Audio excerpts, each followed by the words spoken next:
বাকেরগঞ্জে হিন্দু বৌদ্ধ খ্রিস্টান কল্যাণ ফ্রন্টের বিশাল সম্প্রীতি সমাবেশ।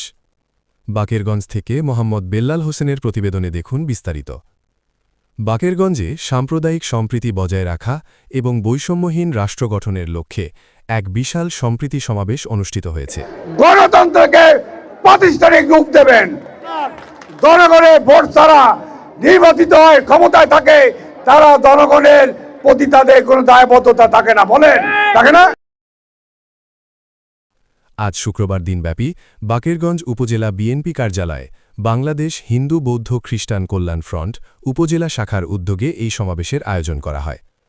সমাবেশে প্রধান অতিথি হিসেবে উপস্থিত ছিলেন সংগঠনের কেন্দ্রীয় চেয়ারম্যান ও বিএনপি চেয়ারপারসনের উপদেষ্টা কাউন্সিলের সদস্য সাবেক বিভাগীয় কমিশনার বাবু বিজন কান্তি সরকার।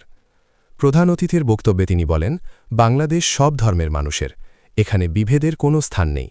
বিএনপির রাজনীতি হল সকলকে সাথে নিয়ে একটি আধুনিক ও বৈষম্যহীন রাষ্ট্র গঠন করা। তিনি আসন্ন নির্বাচনে ধানের শীষের বিজয় নিশ্চিত করার মাধ্যমে সাম্প্রদায়িক সম্প্রীতির এক নতুন উদাহরণ সৃষ্টির আহ্বান জানান।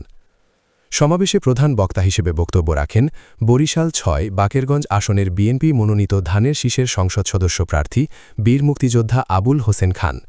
তিনি বলেন, বাকেরগঞ্জের মাটি ও মানুষের সাথে আমার আত্মার সম্পর্ক। আজ যারা সাম্প্রদায়িক সম্প্রীতি নষ্ট করতে চায় তাদের বিরুদ্ধে আমাদের ঐক্যবদ্ধ থাকতে হবে।